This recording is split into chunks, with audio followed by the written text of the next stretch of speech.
যুদ্ধের মাধ্যমে ইরান একটা বিষয় বিশ্বকে দেখাতে পেরেছে এবং এটি হচ্ছে ইরানের সবচেয়ে বড় কৃতিত্ব। আর সেই কৃতিত্বটি হচ্ছে হরমুজ প্রণালী সম্পূর্ণ নিজেদের নিয়ন্ত্রণে রাখা।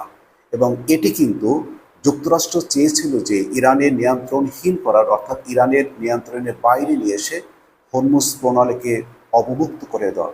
এবং যুক্তরাষ্ট্র ইসরায়েল যৌথভাবে কিন্তু নৌপথে আক্রমণ করে তারপরে এই পথকে উন্মুক্ত করতে চেয়েছিল এবং ৩৬ ঘন্টা ব্যাপী যে যুদ্ধটা চলেছিল এই পথকে উন্মুক্ত করার জন্য, সেখানে কিন্তু ৩৬ ঘন্টা পর ডোনাল্ড ট্রাম্প এই অভিযান স্থগিত করতে বাধ্য হয়েছে। কেন বাধ্য হয়েছে? সেখানে ইরান শুধুমাত্র সস্তা ড্রোন এবং ক্ষেপণাস্ত্র দিয়ে তাদেরকে এমনভাবে ঘায়েল করেছে এবং এমনভাবে পিছনে হটিয়ে দিয়েছে যে সেখান থেকে আর সামনে এগোনোর মতো কোনো পথ ছিল না যুক্তরাষ্ট্র এবং ইসরায়েলের। এই চুক্তিতে যদিও বলা হয়েছে যে ইরান এই হরমুজ প্রণালীর নিয়ন্ত্রণ ছেড়ে দেবে, কিন্তু আমাদের মনে হয় না যে ইরান সম্পূর্ণভাবে হরমুজ প্রণালী নিয়ন্ত্রণ ছেড়ে দেবে। যেমন আপনি ধরুন যে লেবাননে যে ইসরায়েল কর্তৃক আক্রমণ করা হয়েছে সেই অজুহাতে কিন্তু আজকেরও ইরান হরমুজ প্রণালী বন্ধ করে দিয়েছে। অর্থাৎ সে বিষয়টা পরিষ্কার যে এই চুক্তির মধ্যে যদি ইরানের এই ধরনের ক্লোজ থাকে যে ইরান হরমুজ প্রণালী সম্পূর্ণভাবে উন্মুক্ত করে দেবে, তারপর যদি এটি দেখা যায় যে ইসরায়েল ইচ্ছাকৃতভাবে লেবাননের উপরে আক্রমণ করেছে বা অন্য কোনো ফ্রন্টে আক্রমণ করেছে, তখন কিন্তু ইরান তাৎক্ষণিকভাবে এই জলপথের উপরে পূর্ণ নিয়ন্ত্রণ আরোপ করবে। আর এটি হচ্ছে ইরানের সবচেয়ে বড় ট্রাম্প কার্ড। যখনই আপনি ইরানের বিরুদ্ধে আগ্রাসন চালাবেন এবং এগিয়ে আসবেন, তাৎক্ষণিকভাবে এই পথকে বন্ধ করে দেওয়া হবে। এর আগের যুদ্ধগুলোতে আপনি দেখুন যে গত বছরে যে যুদ্ধটা হয়েছিল সেই যুদ্ধে কিন্তু ইরান কোনো অবস্থাতেই এই হরমুজ প্রণালী কিন্তু বন্ধ করে নাই। এবার ইরান যে কৌশল অবলম্বন করেছে যে তাৎক্ষণিকভাবে পুরো জলপথ নিয়ন্ত্রণ নিয়ে এসেছে এবং বিশ্বের শক্তিধর সেনাবাহিনী, শক্তিধর নৌবাহিনী কিন্তু ইরানের এই আধিপত্যকে, এই যে হরমুজ প্রণালীর উপরে ধরে রাখার যে নিয়ন্ত্রণ শক্তিকে কিন্তু তারা খর্ব করতে পারেনি।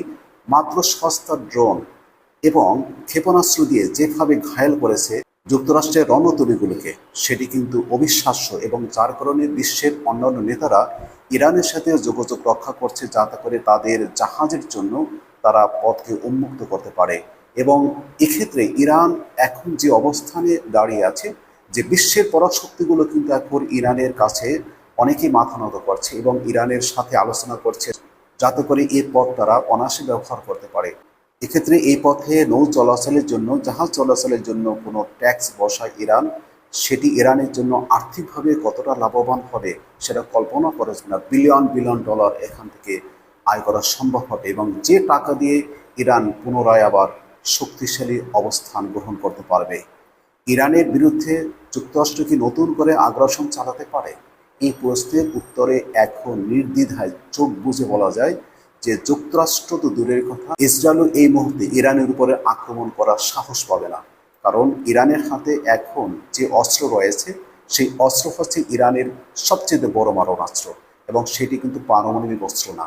ইরানের পারমাণবিক অস্ত্র ছাড়াও ইরানের হাতে যে সস্তা ড্রোন রয়েছে এবং ক্ষেপণাস্ত্র রয়েছে, এই ক্ষেপণাস্ত্র দিয়েই কিন্তু এতদিন ৩ মাস পর্যন্ত, ৩.৫ মাস পর্যন্ত যুক্তরাষ্ট্র এবং ইসরায়েলের মতো পরাশক্তিকে ঘায়েল করে দিয়েছে এবং মধ্যপ্রাচ্যে যুক্তরাষ্ট্রে থাকা যতগুলো ঘাঁটি ছিল সেই ঘাঁটিগুলোকে নিশ্চিহ্ন করে দিয়েছে এবং সেই ঘাঁটিগুলোকে পুনরায় সচল করার জন্য যুক্তরাষ্ট্রকে অনেক অর্থ ব্যয় করতে হবে। এবং এখানে ইরান আরেকটা হুঁশিয়ারি দিয়ে বলেছিল যে মধ্যপ্রাচ্যে কোনো রাষ্ট্র থেকে যদি ইরানের বিরুদ্ধে এই ধরনের আগ্রাসন চালানো হয় তাহলে ওই সব ঘাঁটিগুলোকে পুনরায় ইরান ক্ষেপণাস্ত্রের লক্ষ্যবস্তুতে পরিণত করবে। তখন কিন্তু অবস্থা ভয়াবহ রূপ ধারণ করবে এবং এই ঘোষণা দেওয়ার পর থেকে কিন্তু মধ্যপ্রাচ্যের অন্যান্য রাষ্ট্রগুলো সজাগ দৃষ্টি রেখেছে এবং তারা কিন্তু কোনো ক্রমেই যুক্তরাষ্ট্রকে তাদের ভূমি ব্যবহার করে ইরানের বিরুদ্ধে আগ্রাসন পরিচালনা করতে দেয়নি যুক্তরাষ্ট্রকে। এটি একটি ইতিবাচক দিক।